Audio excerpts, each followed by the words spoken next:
Alright, Champion log splitter. There's a 37 ton, this is the big one, and there's a small one, it's a 27 ton. It's a little bit easier, but that's just because of the weight. Otherwise, they're pretty much the same. Some bolts are a little different size, no big deal. They take different amounts of fluid. The 37 has all this. The 27 just has 2 of these, but they both come with a whale. All the hardware. This little O-ring right here, do not lose it. We need it. It's important. So when you're opening all this, make sure you keep track of that. Right. Towels are always good too. So I usually start the rear beam. This is all the way down. So these are 30 millimeter axle nuts, or castle nuts, whatever you want to call them. Basically run them off, make sure everything looks good. The wheels obviously go valve stem out. Under these little caps on the back you have a seal. Make sure it's flush. If the seal isn't flush, take a socket and flatten it back down or whatever. On the other side there's this little cone bearing and the race is in there, so that's what we want to get on here.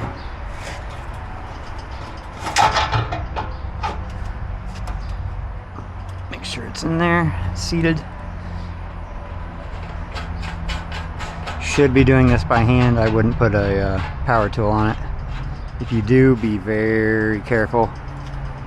Make sure it's just down as far as it'll go and just barely. But I wouldn't recommend it.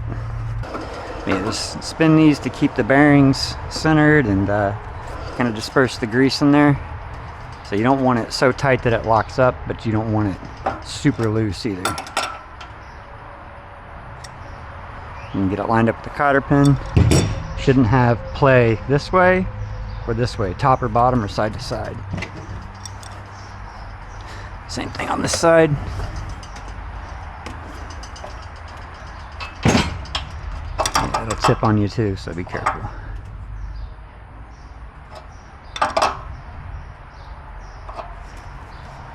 Feels okay. Alright, and then the cotter pins can go back in. I know everybody bends cotter pins differently. I don't care how you do it. I don't even particularly care how I do it. Just as long as it gets done and it holds the castle nut. That way it doesn't back off. And then we have these little dust caps.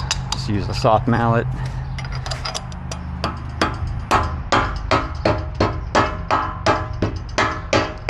Tap them on without deforming them too much.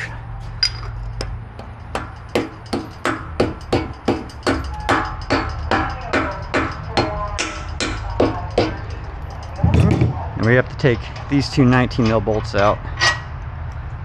The next steps I normally just take it out right now. The 27s have been coming without this whole assembly attached, and it's just in the bottom of the crate. You just thread it in. But yeah, there's already tape and stuff on it when it is, so you don't have to worry about all that. Just drop this. I'm going to turn it this way because we're going to need to put the beam up on it. And take this bar, slide it in, and we'll have to line those 2 holes up. There you go. Once you have the first one, this one will kind of be located and you can just pop her through. Flat washers. These have the nylon locking nuts. I said that was a 19 mil.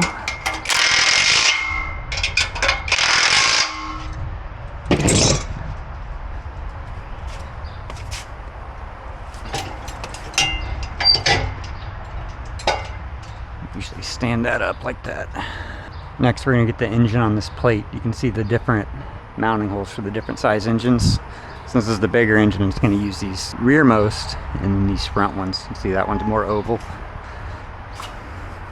Go to our hardware pack, and these long bolts are for the engine. These are going to be a 17 on the 27. They're a 13.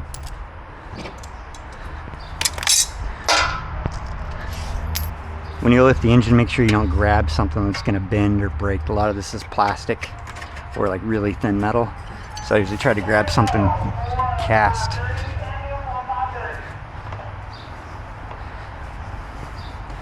Just slide that under there like that. Try to get these holes lined up.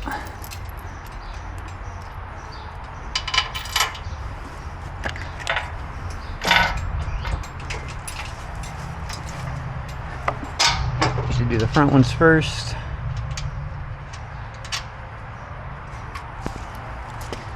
In my opinion, there should be 2 washers, but instead there's only 1, so I put it on this part because that seems like it's more likely to be damaged than the actual steel plate.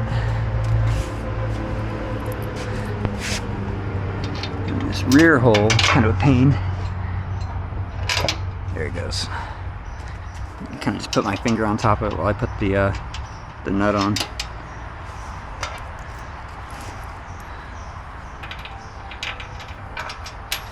I know you can't really see it. It's okay, neither can I. I want to say the other bolt is a 16 mil, but I just hold them with these pliers.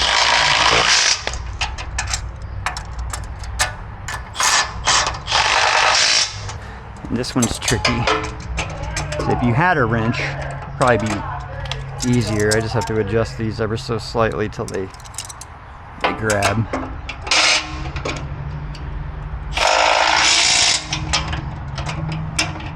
Same thing with this far corner bolt. Kind of have to see it blind. Okay, so that's the engine lockdown. Next we have these hose clamps, spring style.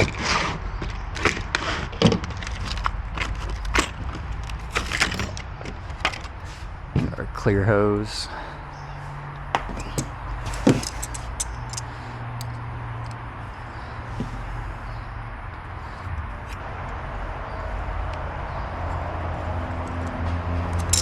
Started first. The first one goes on this big beam, since that's the tank for the hydraulic oil. Some of the older ones used to have the worm gear type hose clamps. Some of them still might, but those are pretty simple to put on. A little simpler than these actually. I kind of prefer those.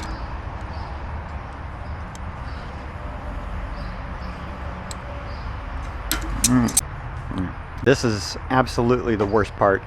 Hopefully you didn't cut this strap, so all those hoses are secured and they're not going to flop around. But we're going to stand it up on this bottom and bolt it onto that basically.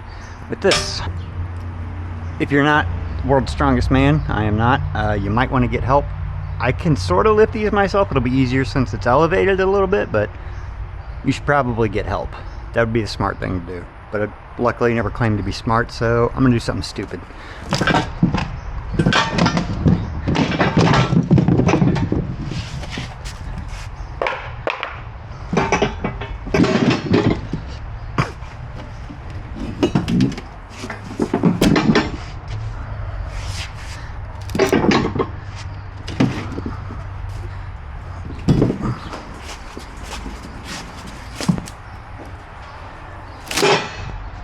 Kick it over this way, make sure my hands are dry.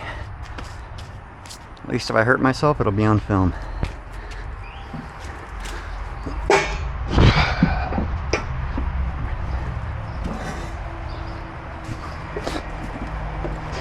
Oh yeah. 27s are just blip. You just lift them right up, no problem. Just be careful you don't tip it over. If you do, you should move. Just let it fall. Pull this tapered pin out.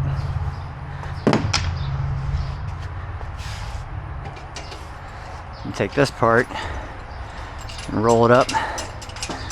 Slide it right in that notch. And you may have to tip and wiggle this a little bit. That should slide in there. And that's the worst part done. Let's go ahead and get those hoses, which means we need this O-ring now. I usually set it just right there where I'm not going to lose it.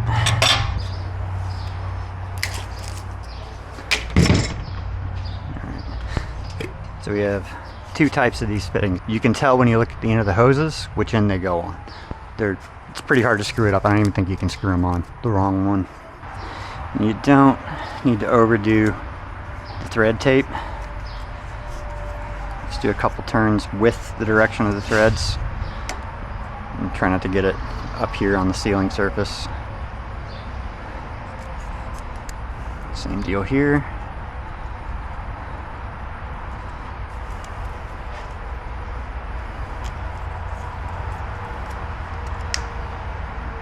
And I usually take the O-ring and stick it right on there. You don't have to cut this tape, you can just peel it off. Alright, so this one's the flat one.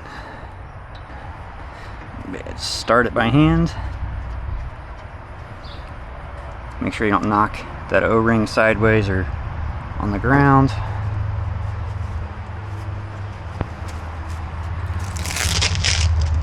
The other one. See? Yep, there it goes.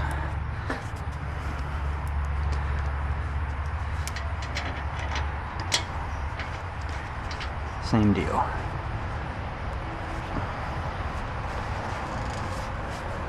These have a torque spec. I want to say it's 40 foot-pounds, but I don't carry a torque wrench. If you want to, you go ahead and do that. I'm not gonna. For me, tight enough that it won't come loose, but not so tight that it damages anything.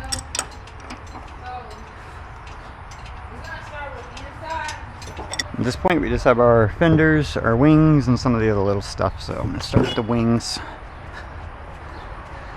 This one bolts onto these little angle brackets, and this one goes on this side. So these little dome cap screws go over here. And I did look up the manufacturer's information and instructions, and it does go this way, not flipped up. I've seen people do it both ways. I don't think the other way is correct per the manufacturer, but either way may be okay. I don't think either's wrong. I just try to do it as close to manufacturer's instructions as possible. That way nobody can say anything.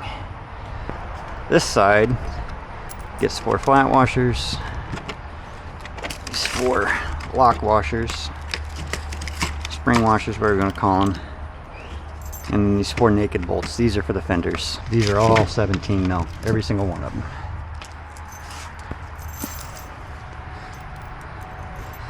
So lock, flat.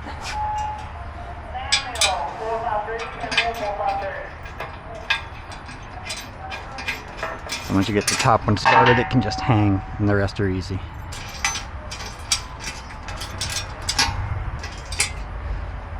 And then we have these last 4 that are for the fenders.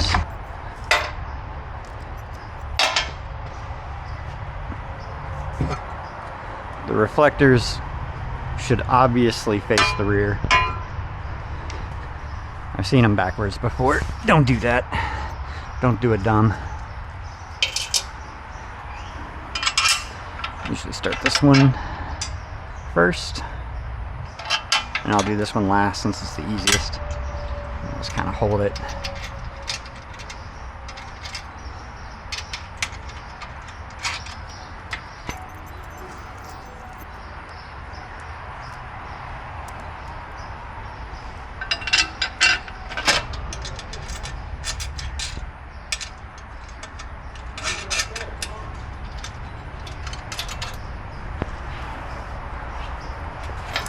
Same thing on the side. This can be a little tricky.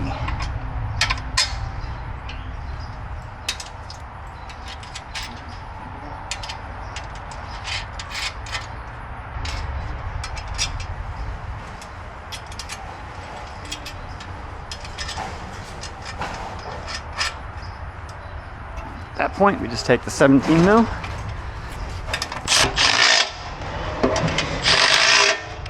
Lock them all down.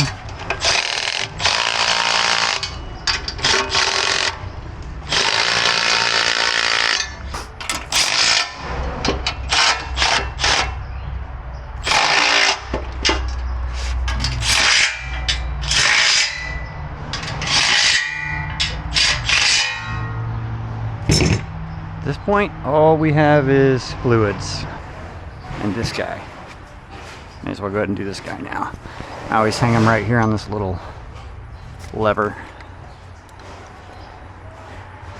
Just stick a pin with a cotter pin in it. Yeah, just hang it right there. Oil, hydraulic fluid.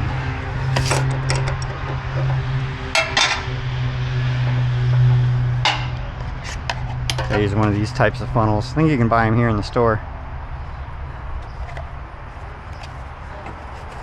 But it fits right in there. That way it won't spill over. The oil is right down here. I usually do my oil first. Just that way it can kind of run down into the crankcase. This is the most boring part. I'll let that drain down into the crankcase while I do the hydraulic fluid.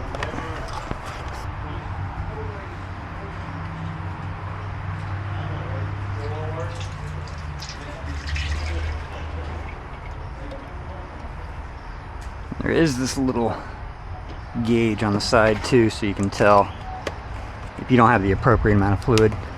If it got lost in the package or you're just at home trying to top it off, you can see when it gets to the appropriate level.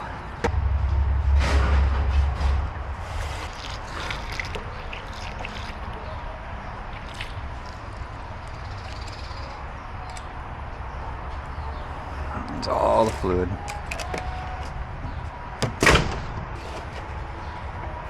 Sometimes on the smaller one it'll start to overflow. At that point, just pull this and cycle the pump and it'll lower the fluid level in the tank.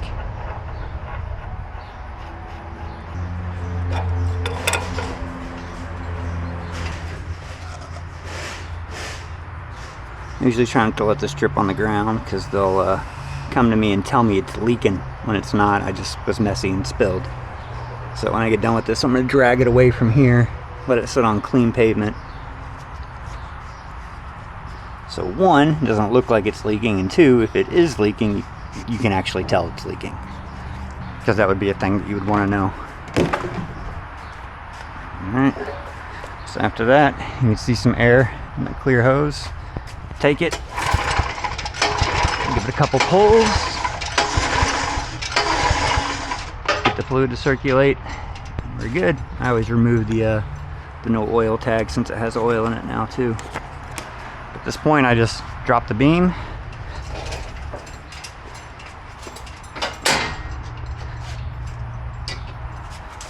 And roll it away.